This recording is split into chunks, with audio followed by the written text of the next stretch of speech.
Halo guys, kembali lagi di Lang Film.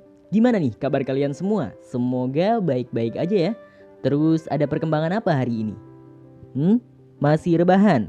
Ya udah, lanjutin rebahannya karena di video kali ini saya akan membahas salah satu film dari Korea Selatan garapan tahun 2015 yang berjudul The Beauty Inside. Film berdurasi 2 jam 7 menit ini merupakan adaptasi dari film Amerika yang berjudul sama. Yang menarik adalah film ini menceritakan seorang laki-laki di mana dia hidup dengan wajah dan tubuh yang berbeda setiap harinya.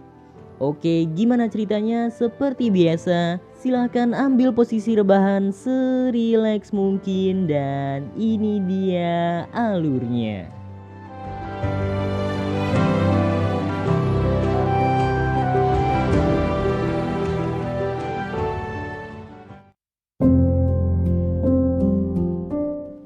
Film dibuka dengan memperlihatkan seorang laki-laki yang baru saja terbangun dari tidurnya. Laki-laki itu bernama Kim Woo Jin. Ya, tokoh utama kita kali ini. Jadi hari ini dia sedang menjadi seorang pria bertubuh gemuk. Sepertinya kemarin ia berwujud pria berwajah tampan sehingga mendapat kencan dan tidur dengan seorang wanita. Namun sialnya di pagi hari dia menjadi pria bertubuh besar ini. Hal itu membuatnya harus bergegas pergi dari kamar itu. Ternyata wajahnya berganti setiap ia bangun tidur. Tak hanya bisa menjadi laki-laki, ia juga bisa berubah menjadi wanita, manula, anak-anak, dan banyak wujud lain dari berbagai ras atau negara. Hal itu membuatnya harus mempersiapkan segala sesuatu yang dibutuhkan untuk dirinya yang baru setiap harinya. 목소리도 이랬다 저랬다. 안녕하세요. Barang-barang yang ia punya pun harus tersedia untuk laki-laki, perempuan, segala usia dan ukuran yang berbeda-beda. Woo Jin juga tidak tahu bagaimana caranya kembali normal.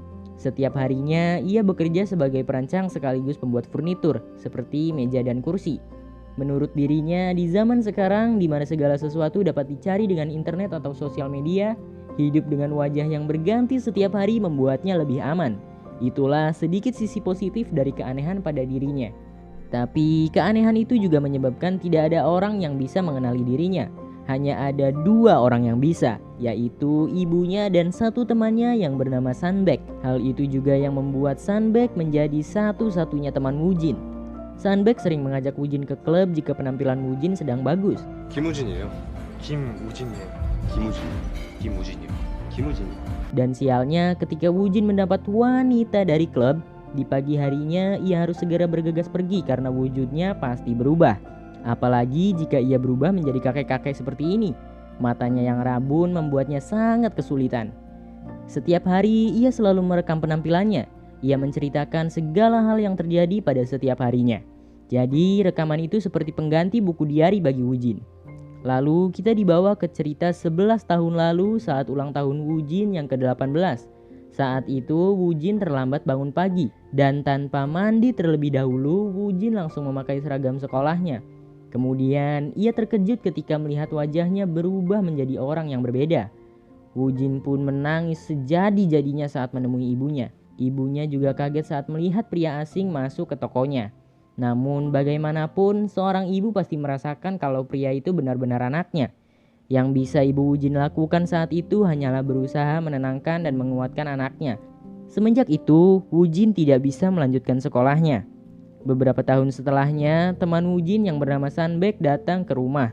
Setelah sekian lama tidak bertemu, Woo Jin juga membukakan pintu dengan wujudnya yang sedang menjadi seorang wanita tua. Namun tidak terlalu tua. Saat itu, Sunbaek tidak mengenali Woo Jin, bahkan mengira kalau wanita itu adalah ibunya Woo Jin yang bertambah gemuk. Tapi ia dikejutkan dengan kedatangan ibu Woo Jin yang sebenarnya. Disitulah akhirnya Sunbaek diberitahu tentang kondisi Woo Jin yang sebenarnya. Tapi Sunbaek masih belum percaya sepenuhnya. Ia ingin memastikan lagi kalau wanita tua di sampingnya benar-benar Woo Jin. Ia menguji dengan menanyakan hal-hal yang hanya dia dan Woo Jin sajalah yang tahu. Tentunya semua pertanyaan Sunbaek dapat dijawab oleh Woo Jin. Akhirnya Sunbaek sepenuhnya percaya dengan keadaan Woo Jin saat ini.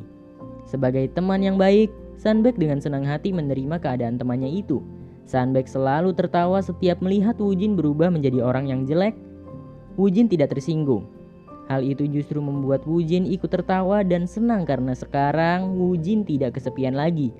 Beberapa tahun kemudian, di mana Woo-jin sudah berkarir sebagai perancang sekaligus pembuat furnitur, Sunbaek yang baru saja tiba berkata bahwa dirinya resign dari pekerjaannya di sebuah toko furnitur.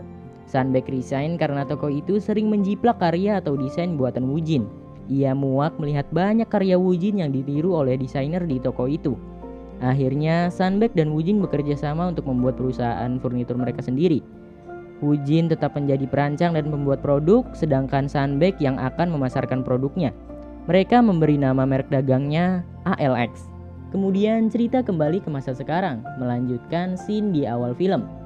ALX, perusahaan yang dibuat oleh Woo-jin dan Sunbaek saat ini sudah sangat sukses dan memiliki cukup banyak karyawan yang membantu mereka.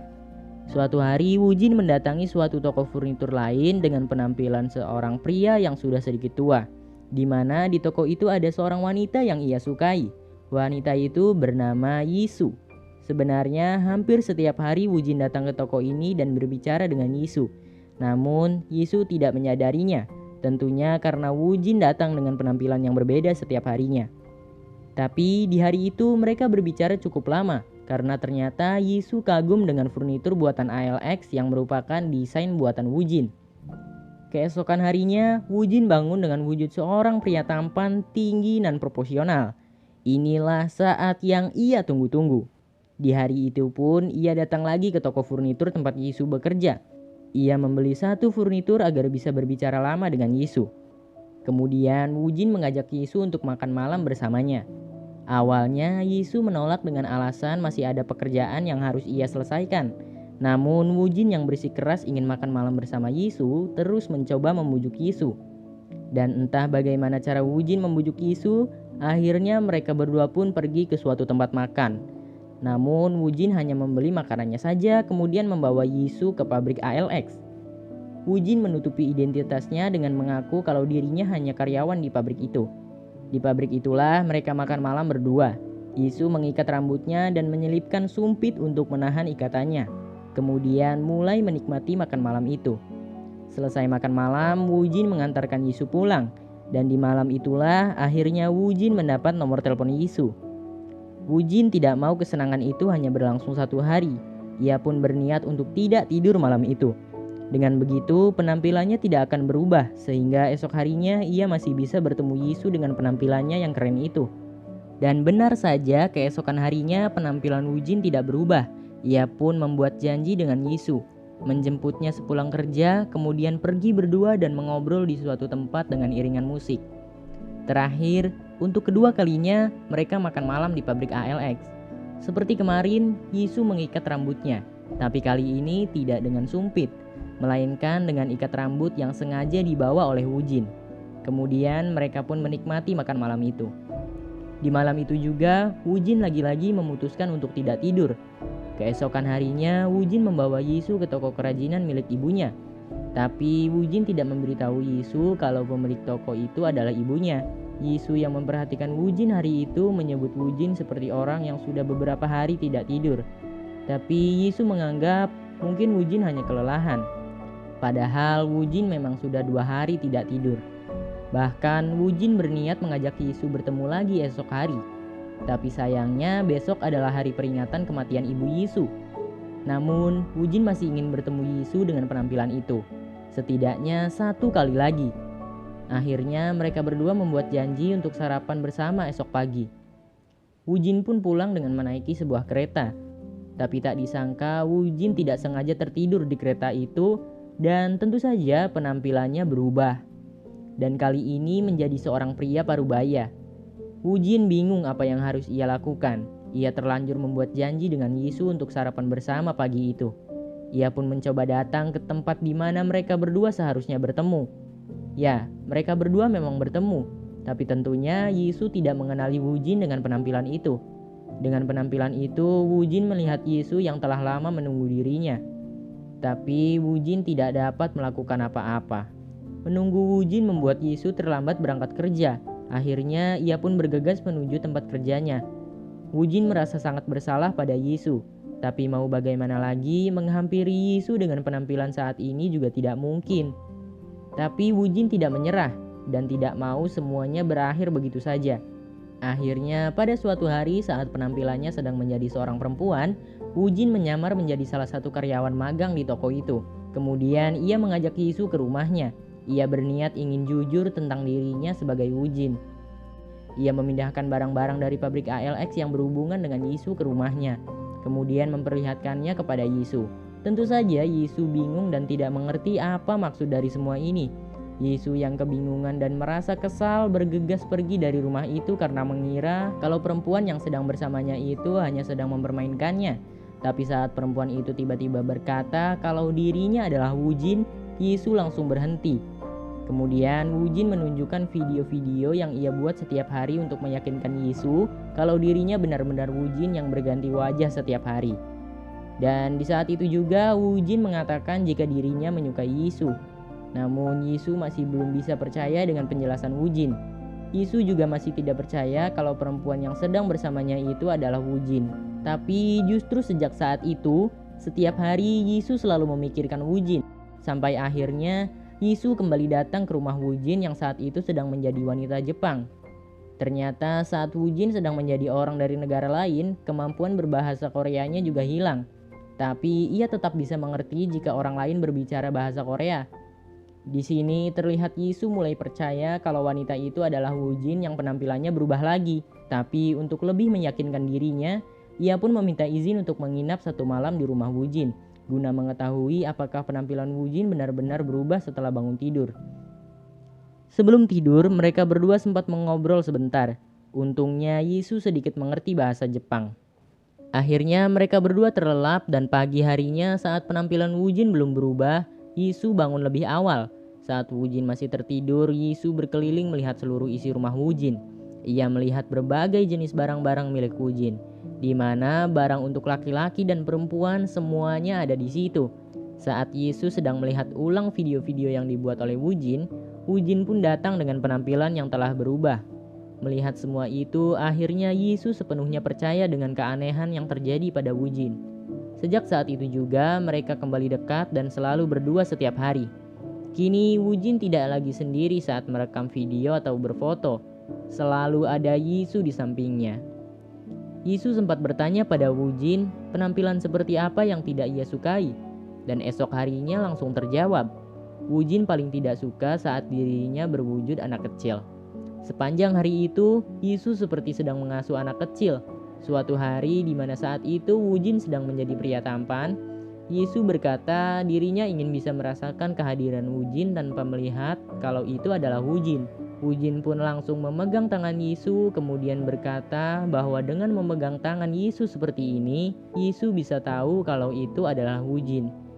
Singkat cerita, toko furnitur tempat Yisu bekerja akan mengadakan pesta. Woo-jin menyumbang satu kursi untuk pesta itu. Rencananya Woo-jin akan menghadiri pesta itu. Namun sial, saat itu Woo-jin malah menjadi nenek-nenek. Woo-jin pun mencoba tidur agar penampilannya berubah lagi. Beruntung sekali, Woo-jin menjadi pria tampan dan gagah. Akhirnya Woo-jin datang ke pesta itu menghampiri Yisu kemudian menggandeng tangannya. Hari berikutnya Yisu diajak ke toko ibunya Woo-jin.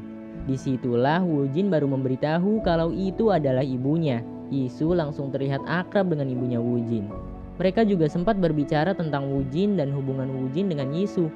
Selang beberapa hari saat Yisu dan Woo-jin berjanji untuk bertemu di suatu tempat, dalam telepon Woo-jin menyuruh Yisu mencari dirinya di tempat itu. Saat Yisu sedang kebingungan mencari Woo-jin, tiba-tiba ada seorang laki-laki yang memegang tangan Yisu. Ya, laki-laki itu adalah Woo-jin, tapi Yisu kaget dengan hal itu. Ia pun marah dan pergi meninggalkan Woo-jin begitu saja. Padahal niat Woo-jin hanya bercanda dan Woo-jin juga pernah bilang pada Yisu jika ada yang menggandeng tangannya itu adalah Woo-jin. Namun entah kenapa Yisu tetap terkejut dan marah saat itu. Tapi sore harinya Yisu datang ke rumah Woo-jin. Kemudian Woo-jin juga langsung meminta maaf dan memeluk Yisu. Malam harinya Yisu menginap lagi di rumah Woo-jin. Tapi saat bangun tidur, entah kenapa Yisu terlihat seperti kaget melihat Woo-jin dan langsung buru-buru pulang. Saat itu penampilan Woo-jin berubah menjadi bapak-bapak. Bisa jadi itu yang membuat Yisu kaget. Lalu saat sudah cukup lama mereka berdua tidak bertemu, Woo-jin terlihat sedang membuat sebuah cincin dari kayu. Ternyata Wujin berniat mengajak Yisu menikah. Di sisi lain, saat ini Yisu sedang sangat tertekan karena semua orang mengira kalau Yisu berganti pasangan setiap hari. Padahal semua pria itu adalah Wujin yang penampilannya terus berganti setiap hari. Namun tak bisa dipungkiri, orang lain pasti mengira kalau Yisu gemar berganti-ganti pasangan. Dan ternyata selama ini Yisu sering berobat ke psikiater. Sampai suatu hari saat Wujin lagi-lagi sedang menjadi pria tampan, akhirnya Wujin memberanikan diri untuk mengajak Yisu menikah. Namun saat itu Yisu hanya terdiam dan tidak memberi jawaban apapun. Barulah saat dalam perjalanan pulang, Yisu berkata bahwa pernikahan harus mempertimbangkan banyak hal. Perkataan Yisu membuat Wujin semakin kesal dengan keadaan dirinya. Yisu belum siap untuk menikah dengan Wujin. Mungkin karena dirinya memang terasa terbebani tiap kali bertemu Wujin. Setiap hari Yisu seperti bertemu dengan orang asing. Bahkan sering terlintas di pikirannya sebuah pertanyaan, apakah orang yang sedang bersamanya itu benar-benar Wujin? Saat itu juga Yisu meminum obat dari psikiater yang sering ia datangi. Namun karena ia meminum terlalu banyak, ia pun jatuh pingsan dan segera dibawa ke rumah sakit. Wujin semakin merasa bersalah saat mengetahui kalau Yisu sangat tersiksa dan tertekan karena dirinya. Akhirnya Wujin menceritakan semua hal itu pada ibunya. Disitulah ibu Wujin akhirnya bercerita dan memberitahu bahwa sebenarnya ayah Wujin juga menderita hal yang sama, berganti penampilan setiap hari. Tapi ayahnya memutuskan untuk pergi meninggalkan ibunya Wujin. Ia berpikir yang dilakukannya itu adalah yang terbaik. Namun hal itu justru membuat ibu Wujin semakin sakit hati karena ditinggalkan oleh orang yang dia cintai. Dengan penampilan ayah Wujin yang juga berubah-ubah tiap harinya, mencarinya adalah hal yang tidak mungkin. Beberapa hari setelah Wujin bercerita pada ibunya, Wujin mengajak Yisu ke tempat di mana ia biasa membuat karya furniturnya. Di sana ia memberikan sebuah kursi spesial untuk Yisu. Lalu saat di perjalanan pulang, Wujin memutuskan untuk mengakhiri hubungannya dengan Yisu. Wujin juga menyuruh Yisu untuk berhenti meminum obat itu. 우리 헤어지자. 갑자기 왜 그래? 그게 좋을 것 같아. 그 약도 그만 먹고 감기 되겠다. 얼른 들어가. Kemudian Wujin pun pergi meninggalkan Yisu. Semenjak itulah mereka berdua tidak lagi saling bertemu. Yisu juga dapat kembali hidup normal, namun tetap dengan rasa rindu kepada Wujin. Suatu hari, atasan Yisu melihat kursi buatan ALX yang pernah dipakai saat pesta. Ia menyukai desain kursi itu yang tentu saja merupakan desain dari Wujin. Ia berniat memesan beberapa kursi untuk dijual kembali di tokonya. Lalu atas perintah atasannya, Yisu datang ke kantor ALX untuk memesan kursi itu. Di sana ada Sunbaek yang sedang menelpon. Selesai berbincang mengenai pemesanan kursi, Yisu menanyakan kabar Wujin. Disitulah akhirnya Yisu diberitahu bahwa Wujin sekarang tinggal di Eropa, tepatnya di negara Ceko. Di sana Wujin tetap melanjutkan usaha furniturnya sendiri. Akhirnya Yisu memutuskan pergi ke Ceko untuk menemui Wujin. Singkat cerita, sampailah Yisu di Ceko. Entah bagaimana cara Yisu menemukan alamat tempat tinggal Wujin. Wujin yang membukakan pintu saat itu berkata pada Yisu bahwa tidak ada orang yang bernama Kim Wujin di sini. Saat Wujin hendak menutup pintu, Yisu langsung menahannya dengan berkata kalau ia kesini untuk melihat-lihat furnitur. Saat masuk ke dalam, Yisu semakin yakin kalau pria itu adalah Wujin. Karena di situ ia melihat banyak barang-barang milik laki-laki dan perempuan. Yisu pun langsung memegang tangan Wujin sambil memanggil namanya. Yisu juga berkata kalau dirinya lebih menderita semenjak Wujin pergi. Akhirnya Yisu mengajak Wujin untuk tetap bersama, tanpa mempedulikan pandangan orang lain terhadapnya.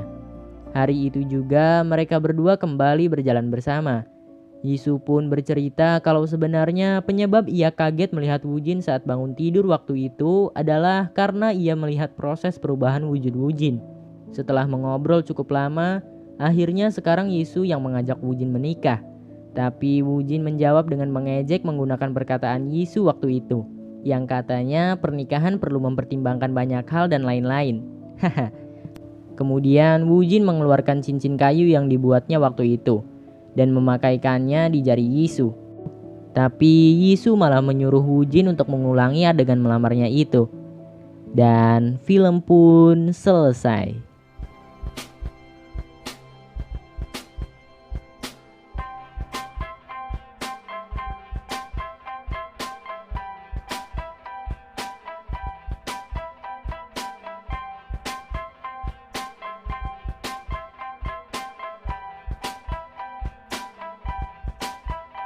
Oh my love, what are we doing here? Film ini menyuguhkan cerita yang sangat unik dengan mengangkat masalah tokoh utamanya yang memiliki keanehan berubah wujud setiap hari. Film ini juga berhasil membuat kita merasakan penderitaan yang dirasakan oleh kedua tokoh. Dan menurut saya, terlepas dari ceritanya yang bagus, film ini juga keren karena banyak banget aktor dan aktris yang meranin tokoh utamanya. Menurut kalian gimana? Coba tulis di kolom komentar ya. Dan jujur saya agak kebingungan buat mahamin film ini. Ya karena tokoh utamanya ganti-ganti pemeran terus. Ditambah lagi gak tahu kenapa dari dulu saya susah banget buat bedain muka orang-orang Korea. Perasaan sama semua gitu mukanya. Ada yang sama kayak saya gak sih? Oh iya, di akhir film juga kita dikasih bonus scene di mana di sini diperlihatkan kalau ibu dan ayah Woojin juga kembali bertemu dan mereka berdua juga memutuskan untuk tetap bersama. Seperti Woojin dan Jisoo. Oke, sekian dulu perjumpaan kita di video kali ini. Jangan lupa like, share, komen, dan subscribe. Sampai jumpa di video selanjutnya.